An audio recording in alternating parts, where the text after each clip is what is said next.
Hello everybody, I'm Amber with Crown and Lark Table Stories, and today I'm going to be showing you the setup for the setting called the Crawford. So firstly, I'm going to show you how to use your candle lighter that I sent. It is rechargeable. It doesn't actually use a frame, and you turn it on here, and then when you press the button, you get this little charge and you light your candles with it. Pretty cool. Make sure you shut it off when you're done so your battery doesn't die quickly. But I encourage you to light your candles before you set your table. I sent extra candles for that so that you can enjoy the setting for a bit after you set it, because it just makes you feel good. So those will burn for about 8 hours. So first we're going to put down our grass ribbon runner. We're just going to run it down the middle of the table. Depending on the length of your table, it may hang off the ends and it may not. My table's pretty small, so it does hang off the ends. If it ends early, just center it, it'll look fine. And then we're going to take this piece of real wood here, and we're going to kind of put it in the middle, and that is going to be the base for our pumpkin and our centerpiece. We're going to take the faux laurel wreath and set that down kind of off to the side, and then set the pumpkin on top of that. Make sure it's, on there well so it doesn't wobble around. And then one thing to note, these are things that are going to be on the table, but when you're not using them, you can throw them in just a nice little bowl, and it makes a nice little centerpiece that you can set on a table or a console in your entry or something like that. It's just cute. So just lay these out however you would like. I just do a mix of colors. I'm going to go to the right and the left. Love these little mushrooms. I tried to get some more and they're just sold out everywhere, so everybody loved them too. And then just do a mix so you get a little color and texture of different sorts. We'll get these pine cones out. Little baby pine cones. And then some of these little faux acorns. I'm not sure if the tops look kind of real. I don't know if they are, but they're pretty cute. I like to group some of them together and have some alone.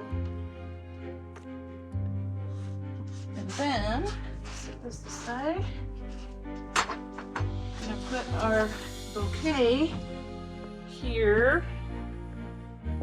And I don't like things so much right in the center. I like to kind of bring them out. So when you do your bouquet, just kind of set it off to the side.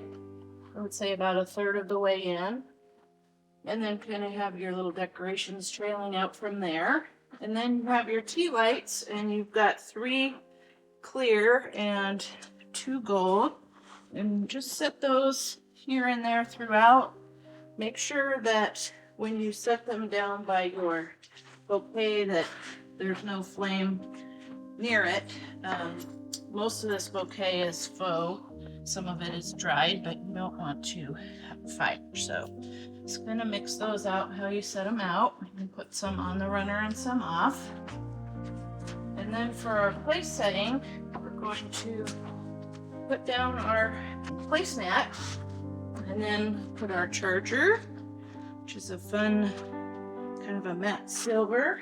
Picks up on the silver on the edge of this Crawford plate. And then I put my plates with the stems of the flowers down. I make sure that all of my settings have the flowers in the same direction so it looks cohesive and all the settings look the same. I'm gonna put this cute little polka dot plate on top of that. That's your salad plate. And then for your napkin, we're just doing, because this is a smaller napkin, we're doing just a simple, grab it in the middle of the square, just kind of go like that, and then put your ring on. This cute little guy.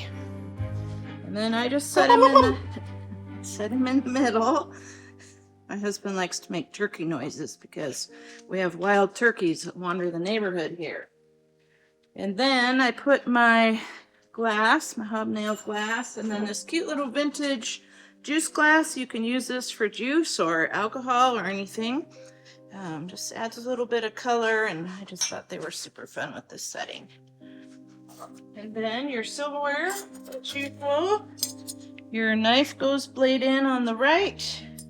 Your soup spoon is the bigger spoon, and then the smaller spoon next to that. I always make sure that I'm straight and about the same distance from the edge there. And then on the left, your big fork, and then your salad fork. I always say only put out the silverware you're actually going to use for your meal so that you don't have a bunch of silverware around that people don't know what to do with.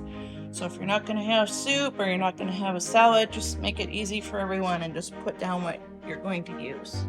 So that's it. You do that 5 more times and you have a 6-piece setting. So thank you for joining me today, and I hope you enjoy the art of gathering beautifully.